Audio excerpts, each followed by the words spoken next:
Hey there, Veganomics. Hey there, YouTube Veganomics here. I'm quite nervous actually right now. I'm just waiting for Michael from Freedomain Radio to Skype call me to... Basically, I'm the first caller on the call-in show tonight on Freedomain Radio. Here we go. Hello, David. Hi, Michael. How's it going? Good. How about you? Good. Good. Audio sounds pretty clear. Okay. A little background noise, but nothing too crazy. Okay. All right. Well, you're going to be up first today, David, and sorry we didn't get you on that last show. Oh, I appreciate it. It's no problem. I'm looking forward to the discussion. It's an important subject. Yeah, I think so too. All right. If you could just mute for me, David, I'm going to add the rest of the people in, and we will get running in Sounds just good. a bit. Perfect. Thank you, sir. All right. Adding in John. Hello, John. Hey. How's it going? Good. All right. Can you give me like a 1, 2, 3 test kind of thing? Like a 1, 2, 3. Like, does this sound good? Your audio volume is kind of going up and down a bit, but I can hear you, so it'll work. Okay, as long as it's not too terrible. I wanna. But I can. Are you using like a built-in laptop mic or something? Yeah. Because just so you know, when you're unmuted, please don't like tap the desk or anything, because that is like. Yeah, like I was testing on that audio call that. Oh yeah, that's the worst Yeah. thing to do. Yep. So I put it on a flat surface. It's hard, secure, so no noises. Okay, cool. Yeah, there's always like during a call, like a subject comes up and then someone starts tapping their fingers, and it's like, oh no, and it's such a pain to edit out. So. Yeah. All right, Yes, I'm pretty excited. Very cool. You're up second today, my friend. Okay. And so how long? Like, is there a limit on those call length or? Not really. I mean, generally, conversations go until, the topic has been exhausted or whatnot. Okay. We never like have a one-call show, so you're pretty much guaranteed to get on. Okay. All right. So I was just curious. So can I hear the call going on right now, or is it just? You're going to be up second. Okay. All right. If you can just mute for me, John, I'm going to add the rest of the peoples, and we'll get started in a bit. Okay. Where is this? Mute this little Microphone icon underneath the avatars. All right. Cool. Let's add in Victor.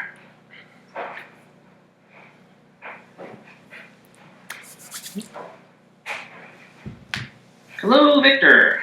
Hey, hi. How's it going? Good. Very excited. Oh, your audio sounds awesome. Awesome. I have the wire, the RJ45 connected instead of the Wi-Fi. Oh, very cool. All right, Victor, you're going to be up third. Nice. Perfect. Can you just mute for me? I'm adding the fourth caller, and then we'll get Okay. started in a couple minutes. Excellent. Thank you. Thank you.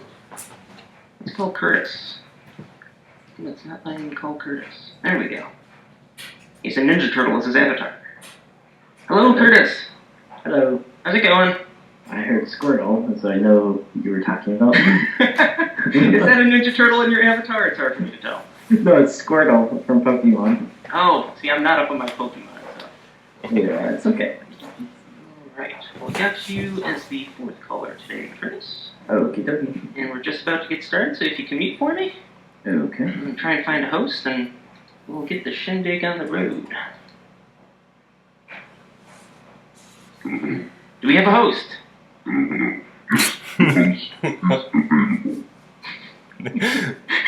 Is he being ransomed? What's going on here? I'm not quite sure. How much do you want for him?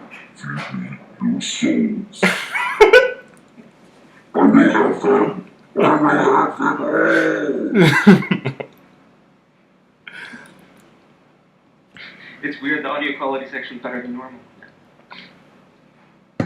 Actually, it's Steph's sister who will be doing the show for tonight. Oh my god, that's creepy. Yeah. Stop it.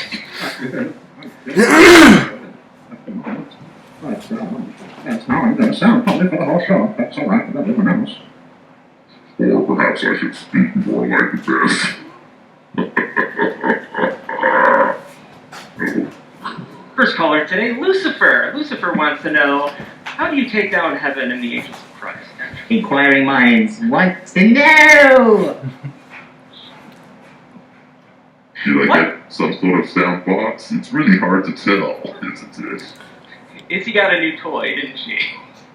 Yeah, let's play it on my child's toys. That sounds reasonable. Hello, welcome to your basic training. Although I'm feeling a little bit like you're doing. Okay, just wanted to. Yes, I think we could just show existence. It'd be wonderful. Cool. Alright, let's pretend I have a deep voice. That's right. Baby in Barry White has come back from the dead. I've been putting the white in Barry White. Okay, so there's only 3 more to go, and then I think we'll be ready for the show. So I figured, let's do this all now.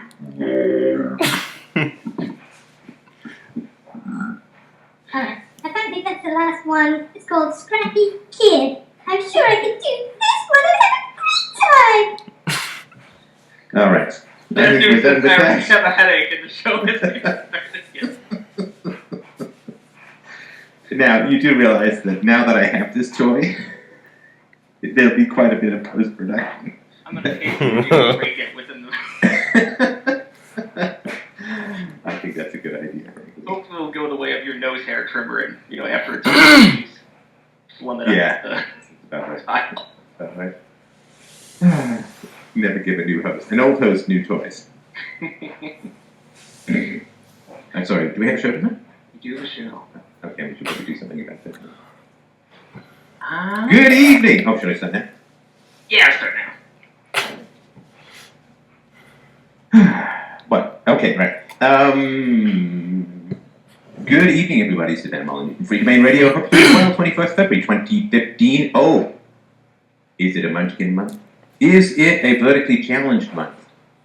Is it a month whose nose hairs are closer to its shoes? Yes, it is in fact a short month. So, if you could see your way here, I know, we did some rough back of the napkin calculations.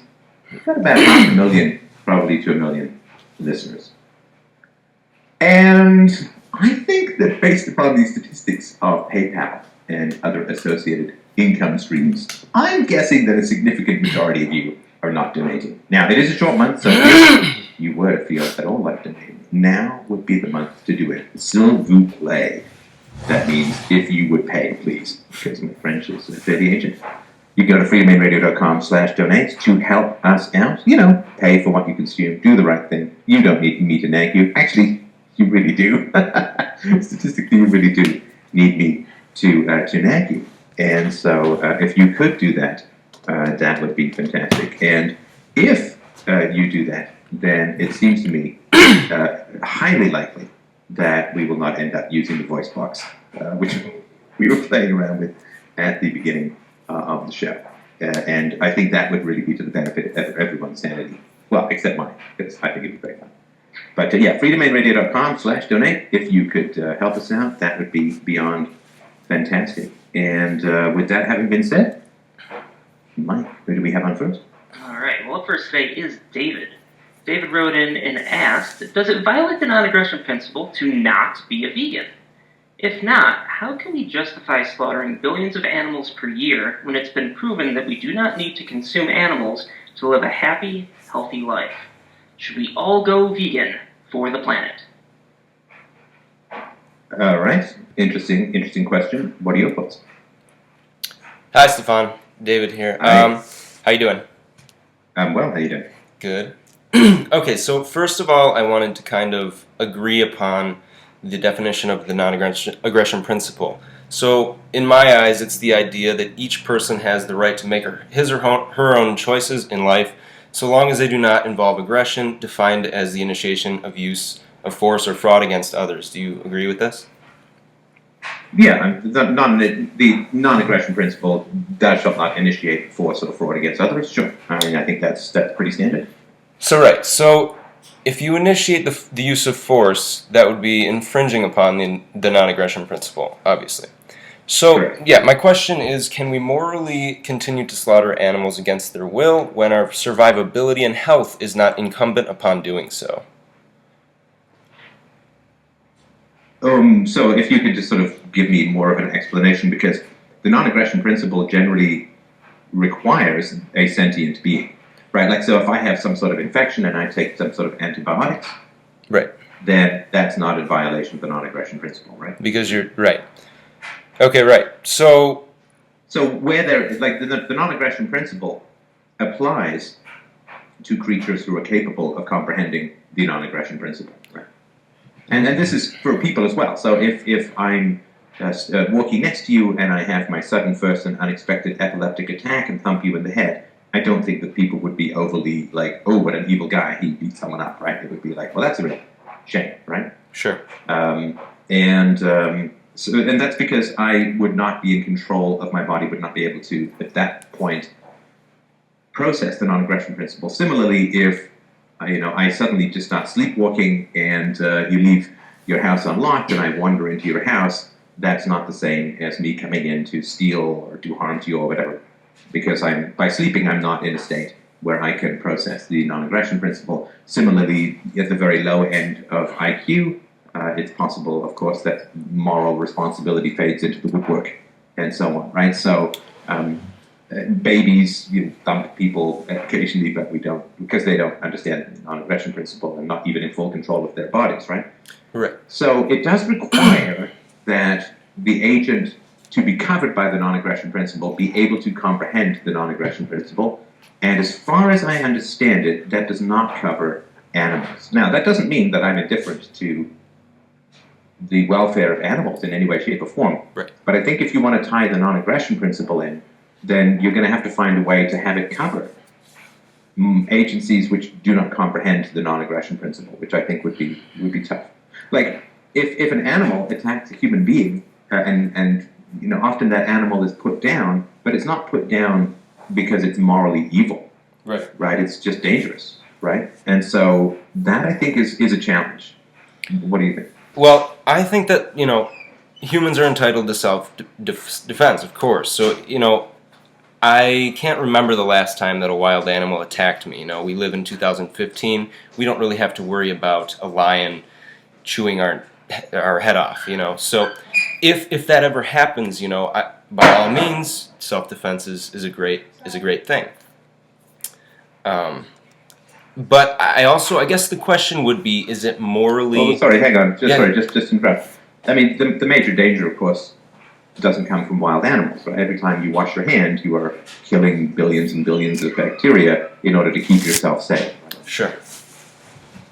So we're under constant attack by other organisms, and medicine, antibiotics, and of course, if you get a vaccine, you are training your immune system to kill viruses that otherwise would not try and do you harm, but end up doing you harm. So we are under constant assault from living organisms around the world that we're constantly killing billions and billions of them every day. Sure. But I think that, land-dwelling mammals are a little different than bacteria and virus. Would you agree?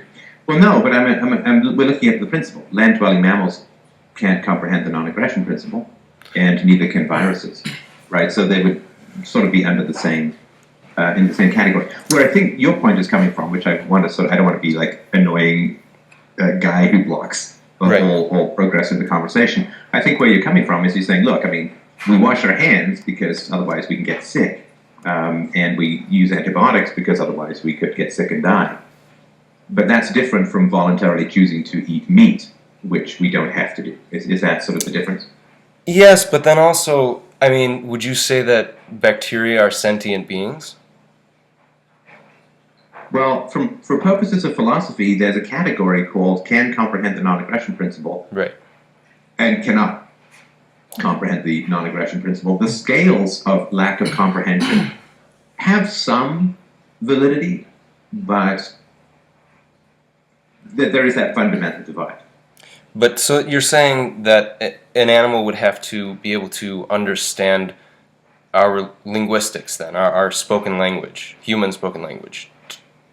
Well, to be annoyingly precise, it wouldn't have to be spoken, because mute people can understand it, but it would have to be communicated in some manner. So many years ago, and there's a famous play with Anne Bancroft, there was a woman named Helen Keller, of which there were a proliferation of unsavory jokes when I was a kid about her. But she was born blind, deaf, and dumb, and she lived sort of as a strange kind of beast in a way, until a therapist actually got her to understand through touch, through tracing letters on her hand, got her to understand language and got her to understand concepts, and she ended up writing books, and she got well educated, and so on. And she herself said that before any kind of language, she just existed as a kind of insensate chaos within the mind, just every particular moment.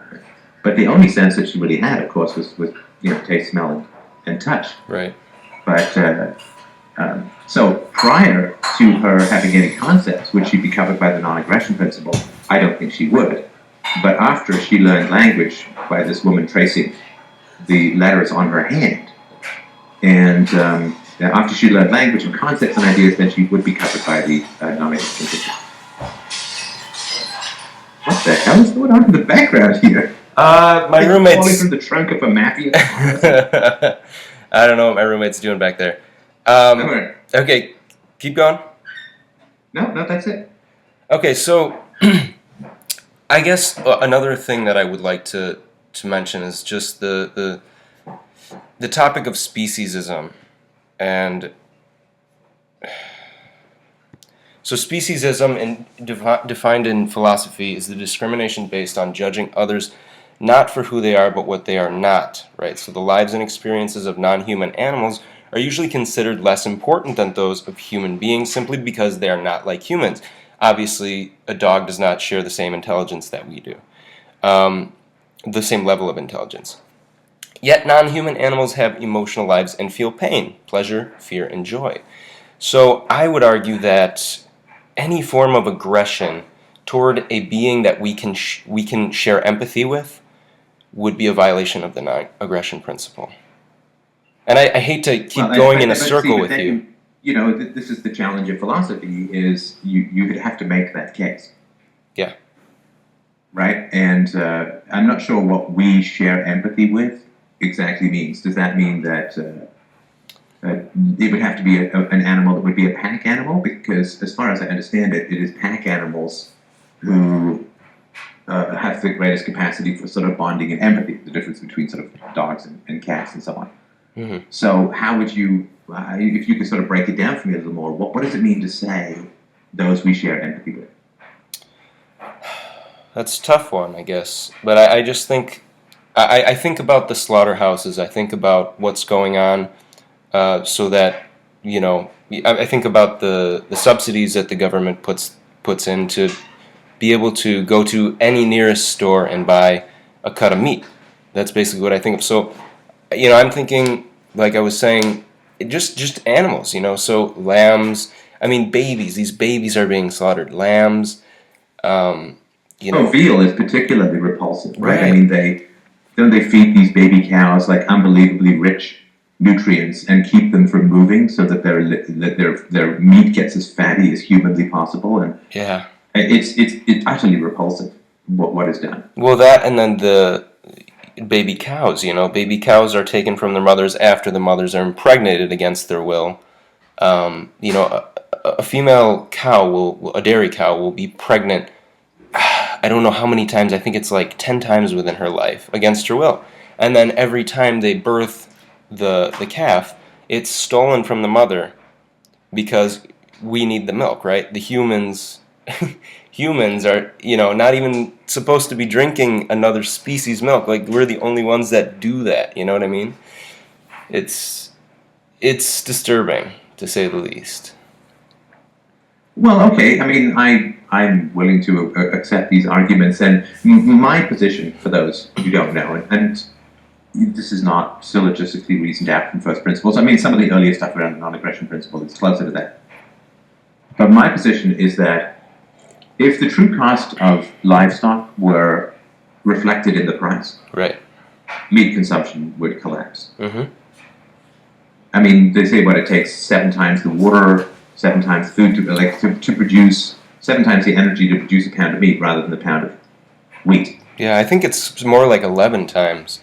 Yeah, and I don't want to gone up, right? Yeah. And the of course, the amount of antibiotics, the amount of it's crazy. Just how expensive eating other species is. Yeah. Now, because I am a voluntarist, because I'm an anarchist, the question is, if we find this stuff distasteful, and heaven knows a lot of it is, so, distasteful in the extreme. And I think it takes a pretty cold-hearted person to shrug and say, well, we're at the top of the food chain, so there. Right. I think Paul McCartney said, if slaughterhouses had glass walls, everybody would be a vegetarian. Yeah. So I do think it is distasteful. I don't think it's morally evil to eat other species. And there's a whole bunch of arguments around that, which I've gone into many times before, so I won't go into them here. I don't think it's morally evil to eat other species. I think it is something that is distasteful and expensive. And unfortunately, because of the system we have right now, it's ridiculously subsidized. And because of that, it's artificially lowered in price, and I think it would be... and of course, people are very distant from the food that they eat. You just get this red goo in a plastic bag, basically, and that's, they actually got it flayed off an animal's bones and so on. It's not really very prevalent to people's minds. Doesn't really imprint upon people's minds. Right. So I do think that animals should be treated better. And the environmental impact of livestock farming is huge. Yeah.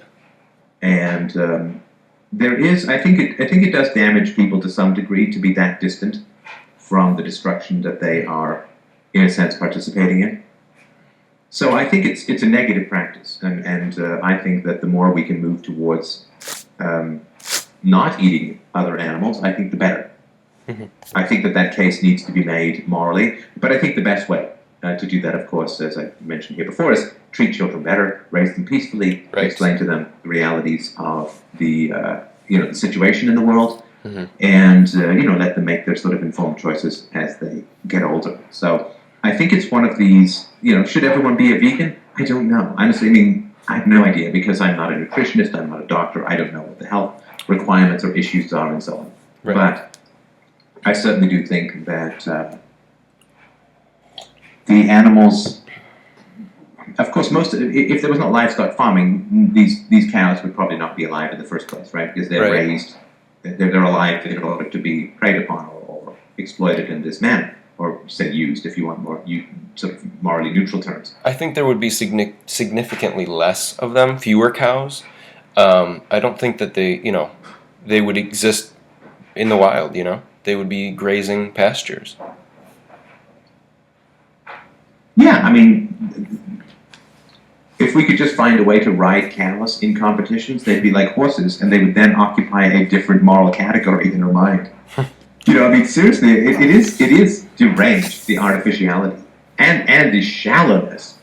Well, horses are prettier than cows, so we eat cows, but the idea of eating horses is gross. It's right. That makes no sense. That's the speciesism argument. That one. But it's not even speciesism. I mean, it's because it's just they're prettier, and little girls don't bond with horses with cows. They bond with horses and so on, but of course, horses have been used in war. They've been used in agriculture. They've been used in show jumping, and since they've basically been domesticated. And so we have a sort of different relationship with them as utility animals rather than as consumption animals. Yeah. But it is completely ridiculous just how we favor some animals and not others. Oh yeah, I'll eat bacon, but the idea of having a thigh of cat is unbelievably repulsive. Yeah. Although, I mean, again, some of it's cultural too. I mean, I remember the first time I went to an authentic Chinese restaurant, I really felt like I was just basically randomly throwing darts at Noah's Ark to figure out what the hell I was going to get to eat. There doesn't seem to be any barriers. Sea slugs, okay. Snake soup, okay. It's like, oh yeah, we just eat everything. Yeah. If it could be knocked over by a car, we'll put it in our bellies. It's really all they get into. So I think diminishing, but I think that the focus would be to treat kids well, get to a stable society, and treat children well and all that. I mean that's the way I think to get animals treated better in society. I mean the other question, of course, is pets, and I have a very complicated relationship to pets, Mm-hmm. and I can't. This is just thoughts and feelings. It's not a particularly well worked out argument. I was in the grocery store the other day to pick something up, and I just realized there's a lot of pet food in a grocery store. Mm-hmm. Like, there's a lot of pet stuff going down in the grocery store. And, there are, of course, entire dedicated stores for pet stuff and all that. And environmental damage of pets is monstrous, huge. But the degree of emotional comfort they give people, the degree of familiarity, the illusion of intimacy, I don't know. I've said this before. People having a relationship, like the traditional stereotype of the woman who never got married and never had kids, having a bunch of cats. Like, well, that to me that's a cheap substitute for something that you should have struggled to achieve. And, but yeah, environmental destruction wrought by pets is staggering. Human resources, vets, medicines, antibiotics, grooming. Just the cat litter, garbage, dog crap everywhere. The amount of environmental destruction brought simply by having pets is astonishing. And but at the same time, they give people a lot of comfort. Now you could say, well, yeah, the environmental destruction of having cows is prodigious, but it's comfort food for people. They really like the taste, and it can be good for them.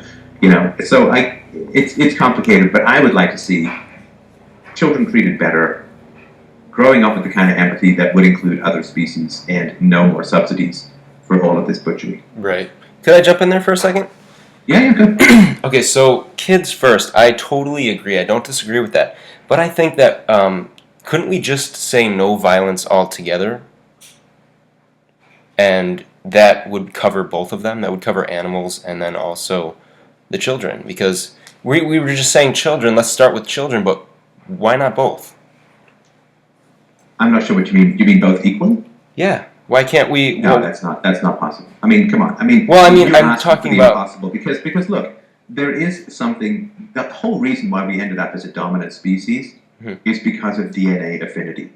That's the reason why people like their own kids generally more than other people's kids. Right? It's why races tend to congregate together if left in a sort of uncoerced environment. It's why there's Chinatown. It's why there's little Italy. It's why there's little Greece. It's why there's little Afghanistan in places. Yeah. And so biological affinity, DNA affinity, is foundational. I think asking people to not have anything to do with that, I think is too far. Like if you have a kid, you have a daughter, and there's a dog snarling at and advancing at your 5-year-old daughter. Yeah. And if the only thing you can do, if the only thing you have is a gun, you know what you're going to do. Right? Yeah, but that's self-defense. Well, no, but you said equal. Well, we're not talking equal, about self-defense. you you talk about the same with the human, though. If a human were snarling at you... Okay, no, let's take another... I get what you're saying. Let's take another example. Sure. Your daughter is drowning, and a mouse is drowning. Who will you save? I would save my daughter first. Of course, right? And to think otherwise would be absurd. Right. And I would assume that the mother mouse would not go and save my daughter either, right? I would grant the same right to the mother mouse and not call it selfish for saving its own daughter, its own kid, right? Its own mouseling. So biological affinity is foundational. It's what the DNA do. What did the DNA want? They want reproduce us. Forget about everyone else. It's us. Photocopy us. Reproduce us. Right. That's what they're all about. And I just to say, well, let's treat all species equally, I think is not valid. And of course, there's no way to enforce that. Particularly, of course, all living organisms are equal.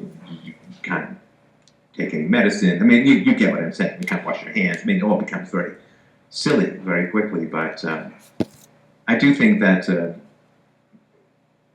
asking people to overcome close DNA preference, it's sort of like what communists do in saying, well, if everyone works for the common good and no one has any self-interest,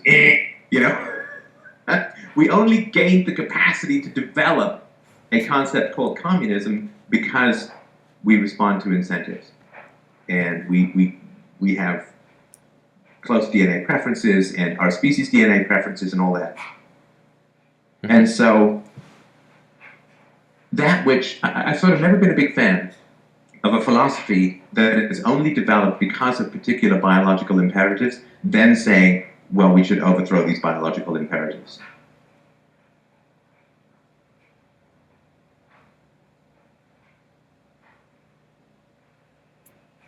Sorry, that's the end of that. Okay.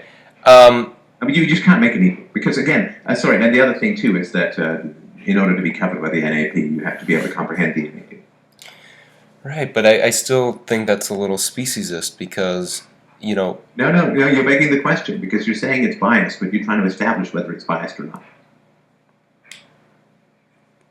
It's like calling someone a racist before you've established whether they're racist. So speciesist is just one of these, it's a bit of an ugly word because it's implying an ugly and nasty and immoral prejudice. But we're trying to establish whether that's even valid or not. So I don't think you can use that word as yet. If you can prove it, then sure. But Okay, can I present you with another argument, just another thought? Let's say, and you've probably heard this before, but what if there's a more intelligent life source, let's just say aliens, extraterrestrial behavior, that is more intelligent than us, and they come down and they observe us, and they say, man, these humans are treating animals horribly, and you know, they have their own language. They can speak with each other, but we can't understand what they're saying, and they take us hostage. How would we feel then? Because it's basically like if it were happening to us. this is not a possible scenario in any way that I could ever figure out, because I think it twists the variables too much. So, for instance, let us say let's say you and I find the eating of cat meat particularly appalling, whatever. Any let's meat. just say that. No, let's just say for us, right? Okay. So then we go to some tribe that's never been found before in Borneo that raises cats and eats them, right? Okay. And let's just say that we're just way more intelligent than this group. We would be intelligent enough to understand that this is where they are in their development. Uh-huh. Right? So the idea that super intelligent aliens are going to come and punish us, I mean, if they're intelligent enough, they would be anthropologists, right? Okay. And they would come and they would say, well, an anthropologist's goal is to study, not judge, right? Okay. And so they wouldn't come and, blow us up because, in the sort of Star Trek 3 whale scenario, they wouldn't come and blow us up or kidnap us or think we were morally horrible for hurting animals. Now, they may disagree with us and they may say, look, we've got a really great argument. We're going to switch brains with you and a dog. This is how good our technology is. We're going to switch brains with you and a dog, and you will get to live for an hour in a dog's mind, and you will get to live for an hour in a cow's mind. And then we're going to put you in a cow's mind, and we're going to take away your baby, and your udders are going to twitch, and your four bellies are going to contract in horror, and all that kind of stuff, right?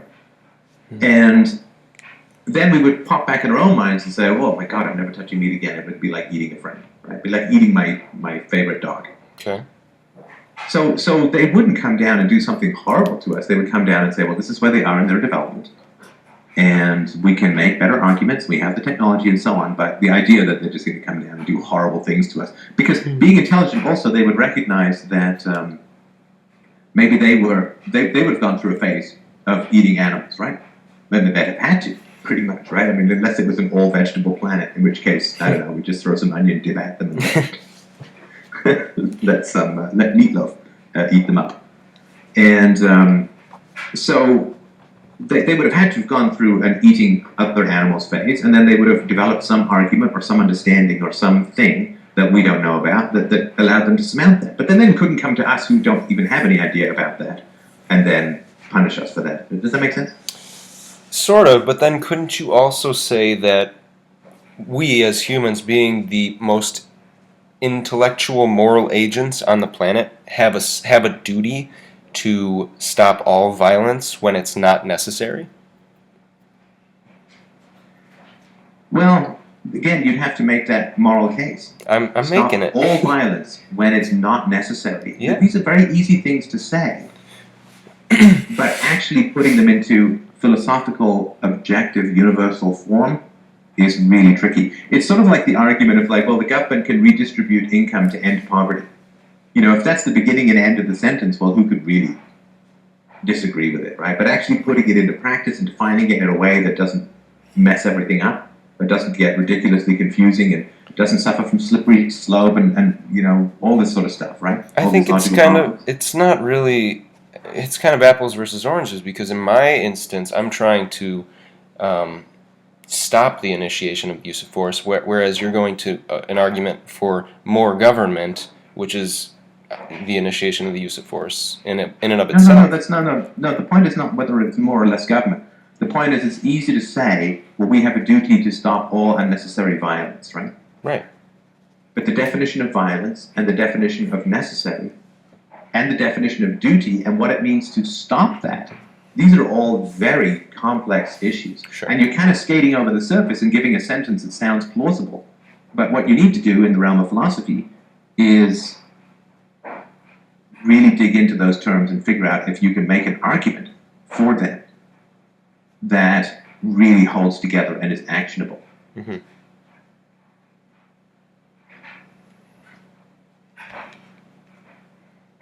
And certainly, look, if we were to make the case, I think that there would still be a hierarchy, right? So we would obviously, you know, so let me just take an argument. To stop let me just give you this argument. To stop all violence that is unnecessary, right? Well, cats sometimes kill birds for fun, right? Do they for fun, or do they because they're hungry? Oh no, cats will sometimes, they play with mice, they kill them, they don't even eat them. I mean, there are animals who hunt. Like, I watched this show on, I think it was on Netflix, and it was about 4 killer whales that were hunting a baby humpback whale. Okay. No, a baby humpback whale, and the mom was trying to protect it, and they spent hours just chasing and hunting and chasing and hunting. And they only ended up, after they killed it, they only ended up eating part of the tongue. Mm-hmm. Was that necessary? No. I bet you they expended more calories trying to catch this damn thing than they did actually eating it. But couldn't you equate this sort of instance? Goldfish will eat more food than they need. They'll eat food till they explode. Sure. So where's the necessity in all of this? So what I'm saying is that if you're going to say all unnecessary violence, Right. we have a duty to stop, or we're going to be policing a whole lot of feelings, just off the top of my head, right?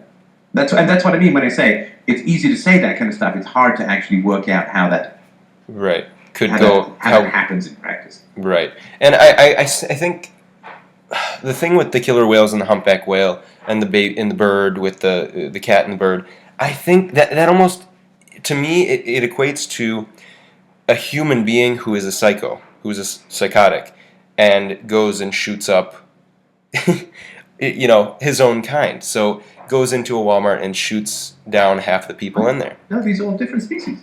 Right, but it just seems very similar to me in that it's something that really doesn't happen very often, but yet still happens. Violence for not nutrition, you know, for not eating, I guess.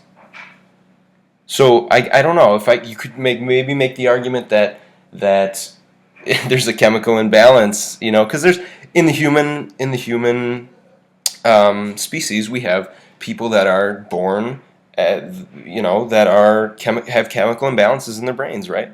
So why couldn't we? No, not that I know. Not that has any moral bearing. Okay. So everything is learned then. So, you know. I didn't. No. I mean, you're like one pole to the other, right? Okay. They're not born evil, so it's all environmental. It's like, no. I mean, there are people, there is a researcher in psychopathy, and he actually, when he scanned himself, he actually has the brain of a psychopath. Okay. But he was raised in a very loving environment, so he actually is peaceful and functional, studious and helpful and functional and not violent and all that kind of stuff, right? I mean, he studies psychopaths, turns out. Robert Hare, I think his name is. But he studies these guys, and obviously he's good at studying them because he's kind of one of them. Now, I don't know whether he comes from a family where there was a huge amount of meanness and then something changed and people got better and all that, but he was born with a particular configuration, so we're not all born blank slates. The personality does seem to be innate, but that does not determine our moral future. Because, of course, anytime anything is determined, it's no longer moral, right? Mm-hmm. So my suggestion is, look, I mean, I think you've got great ideas and great thoughts about it. But, your mission, should you choose to accept it, is you really got to syllogize this stuff up. And really, if you've got, the more passionate you are about an argument, the more you should be skeptical against it and really put it through the fire of people who disagree with you. I mean, that's the great thing that I've had the opportunity to do for many years now. Right. And if you really want to make the case, and, I'm not saying you can't, I'm not the oracle at Delphi, but if you want to make the case for we have a duty to prevent all unnecessary violence, then you need to view it with as cold-eyed a skepticism as humanly possible and figure out whether you can make the case. But saying it is nowhere close to philosophy. It's not even a Hallmark card, right? Sorry to be annoying, but that's just the way it works. It's like me saying, I'm an engineer because I want an inexpensive bridge that will stand for 100 years. It's like, well, saying it is not gonna put one girder in place, right? Well, I'm practicing it. I know that That's right. I'm practicing what I preach, basically. So No, that's fine, but that's still not a philosophical argument, right? I could say, all hobos should have their armpits stapled, and I could go out and practice that, but that still wouldn't be a philosophical argument, right? No. So the more you care about it, and I get that you care about it, and I respect that you care about it, but you have to really go and make a rigorous case for this. And, I care about the non-aggression principle and self-defense and ethics and so on, and so I made, years and years of study and grinding God knows what to poop out UPB, which is like shitting a swordfish sideways. And it just takes a long time. And then it still can be improved. I've just started working on a brief summary of it that is going to take out some of the tangents and some of the problems with the first version. And, so it's still going to be an ongoing project. And work it from the ground up. I think that's what because saying these sentimental things, and by sentimental, I don't mean that they'd be philosophically incorrect, but saying sentimental things like, well, don't we have a duty to stop all unnecessary violence and all that? Who could say yes, who could say no, because it's hard to know exactly what you're talking about. But if you really care about this, and you do, then I think you would best serve it by really grinding it through. Put it on message boards. Message boards are a good place to test your fragile theories with the troll-baked fire from hell, which is a useful and good thing. Yeah. And so that would be my suggestion. Okay. Awesome. All right, I got to move on to the next call. I, for God's sake, is going to finish one of these shows one of these days. Maybe All it right. will be today. We'll find out. Well, I But really thanks for your call, appreciate man. it. Really, really appreciate it. And I really appreciate you your taking passion it. Okay. for the subject. All right. Thank you. Thanks, man. Bye-bye.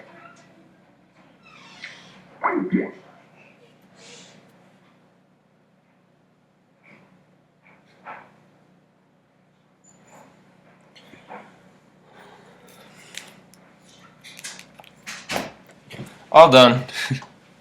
Sorry. No, it's all